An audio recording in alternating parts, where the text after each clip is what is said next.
Hey Gino, oops, let me turn my mic on, I guess. That would be nice. How you doing? And let me get my camera up here so I can say hello.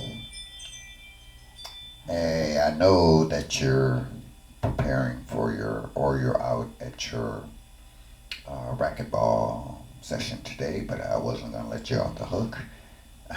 So if I can't spend time with you in person, then I'll spend a little time with you virtually. Hi YouTube, this is Mike in Detroit. For those of you looking in, if you benefit from this, that's great. Welcome, welcome, welcome.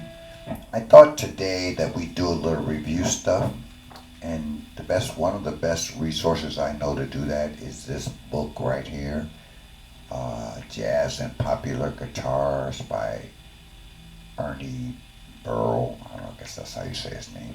That's what it looks like. Gino, I know you have this in your library, and if you're looking in on YouTube and you're thinking about buying this particular book, just do it. It's a fabulous book, by the way. It's a great book. We're also going to be referring to maybe this book a little bit as well, because it's got a lot of tunes in it. Jazz Guitar Fake book, Hal Leonard book. Get them both off Amazon or wherever you get your books. Now, Gino, a lot of this book is going to be reviewed. We've been working on this for a little while. But one of the reasons we go back to books is because, maybe there's a hole that we need to clean up a little bit, or some rhythm things that we need to clean up a little bit, work on some foundational stuff. It's almost like going back to fundamentals, like sports. Now, I ain't skipped the first part of the book. It has to do with cowboy chords and bar chords and that kind of stuff. So on page 29 is where the jazz chord starts, which is what I'm interested in, and I'm sure you are too.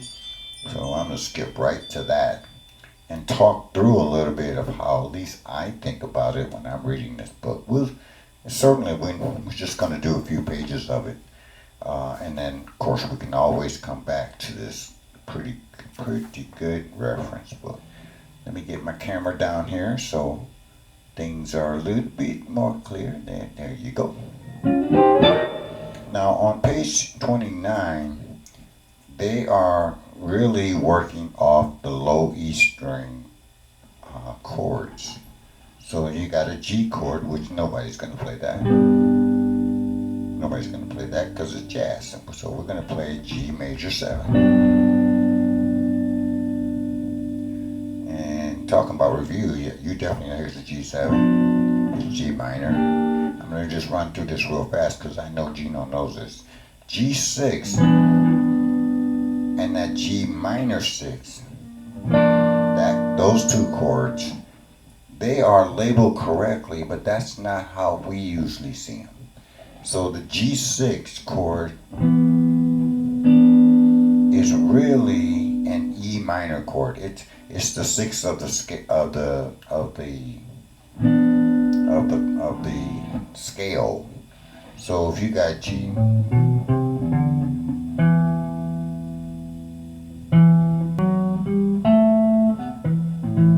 so that E, so where it's on the chord where it says 6, I think of that chord as the 1, so it's an E minor chord in other words.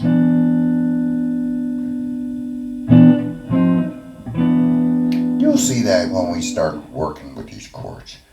That G minor 6 is really a C9.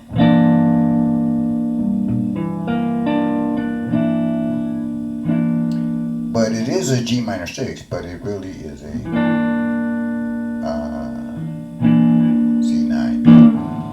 Okay, now down the bottom, it's just telling you to play those chords around the up and down the neck, and it gives you a 6-string reference guide. Like, for example, if you play minor chords, C, F, B flat, E flat, A flat, E flat, G flat, B, E, A, G, G. And now do that for me majors, do that for dominants, do that for all those chords up there. Take them around the circle of fourths. Okay? And on page 30, that's exactly what it's telling you to do, is to find those chord forms and then play them around the circle of fourths. On page 31, it's a pretty good progression. It's like a 1-6-2-5, 3-6-2-5 kind of thing. It's a circle kind of progression. I would take my time on this page and get this down, even though it is review. But let's see, we got 1. So that's a 1-6. So there's that G6 again, but I'm thinking of it as E minor, A minor, D7. So that's the first 4 chords. So let me put a little rhythm on that. All right, so we got.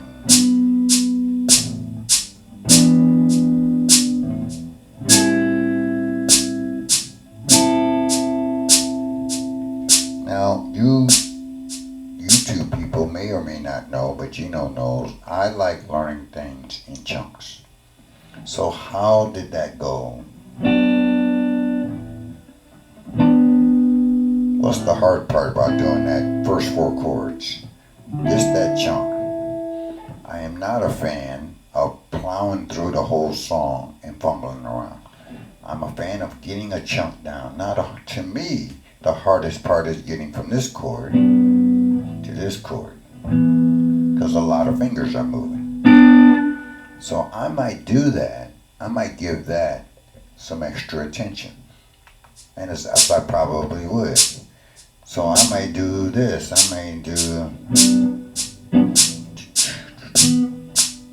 might chunk that.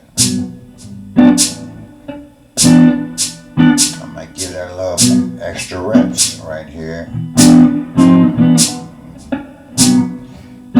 Now that's boring. I know that's boring, but that will pay you dividends. This little.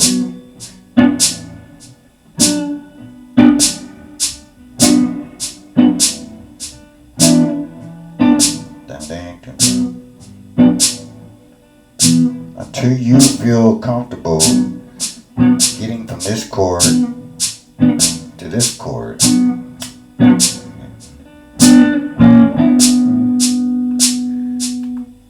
A lot of people, that's just true on any chordal instrument, piano, guitar, ukulele, whatever, it's chords.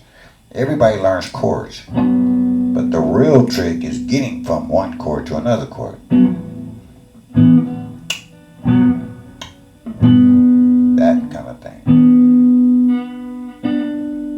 So that to me is a lot harder than this. To me, my mind says that's easy. This is the hard part. 1, 6, 2, 5.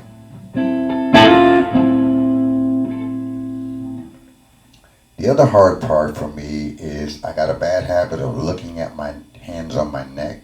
Now I got to look at the paper, and so I got to split my attention.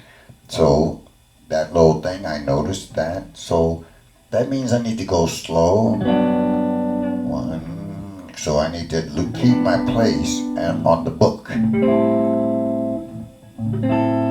I'm going to keep on going. It does it again.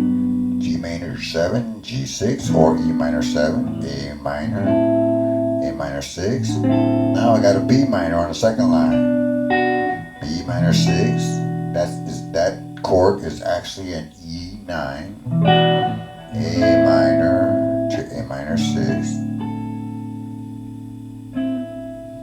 So I'm taking the rhythm away a little bit. I'm slowing it down so I can keep my place in the book. And I'm gonna go see 1, 6, 2, 5.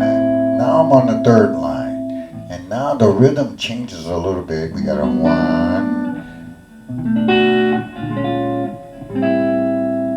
See, so that you see that B minor 7, B flat minor to A minor 7. That's actually pretty. That's in a lot of songs. To this D or A minor 6 or D7. And then we got a 1 to 6 to 5. Now I'm on the 4th line.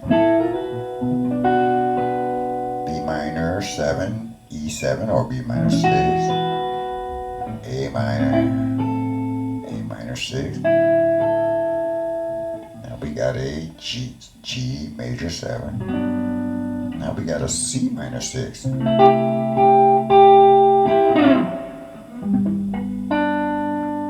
Now I definitely would circle that because of the space between those chords.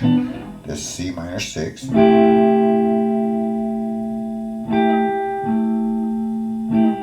It's actually an E flat minor 7, but we'll call it what they call it. It's a C minor 6. I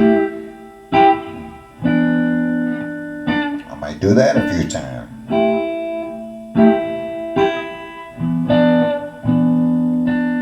Now, nothing hard about playing it.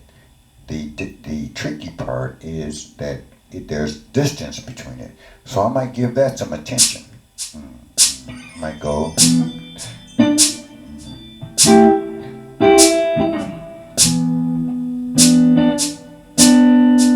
Actually, it started here, and then it went to here.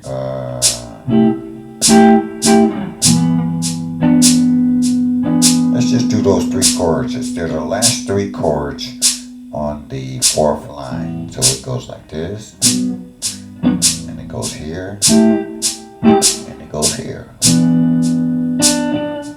Let's do it again. Now we got, and we got.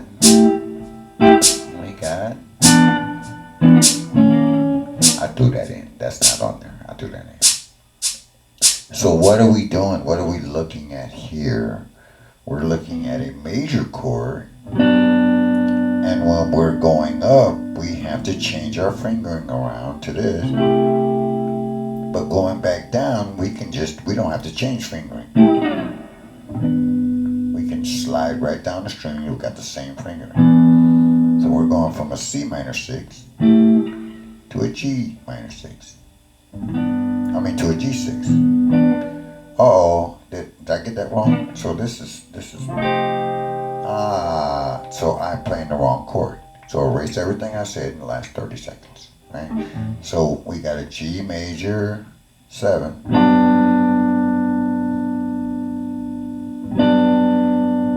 To a C minor 6. That chord, not a C6, but a C minor 6. That chord. Now we got this. So let's fix that.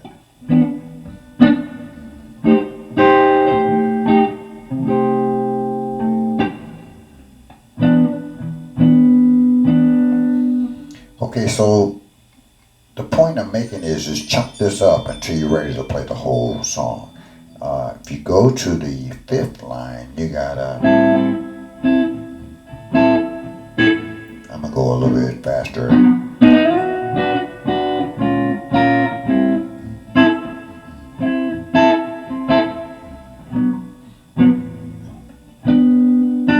Now I'm on the 1, 2, 3, 4, 5, 6 line.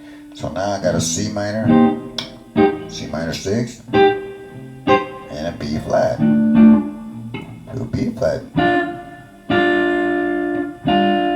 So that's a chunk. That's a chunk. See? That's a 2, 5, 1 to B flat.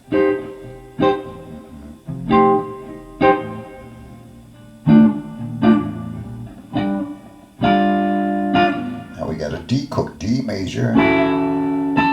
A. Do it again. D. And then D major 7. A7. A minor. So let's start at the 1, 2, 3, 4,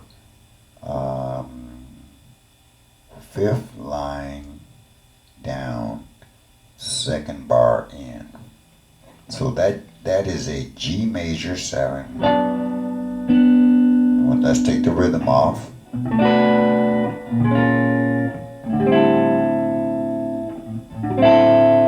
Right? And we got a G major, E minor or G6.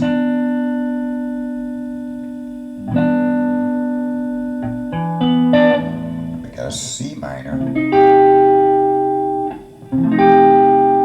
Now we got a B flat major, B flat 6. Now we got a D major, A7, A minor. Keep going. We got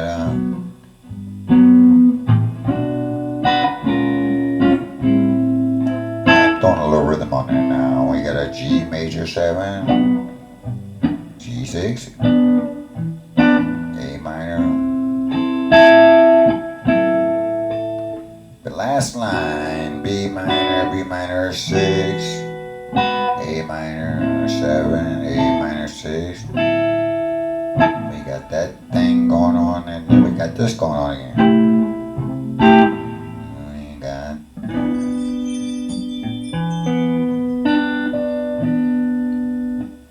that is a nice little workout, and actually when you get it kind of sounds pretty good. So I am going to stop here, but page 32 and 33 talks about the inversion of these chords, and as you know, I would spend a lot of time on these two pages. A lot of time. I'll just take one. Okay, forget the G chord, but let's just take G major. This you should know like the back of your hand. This is the G majors, but so is this, and so is this.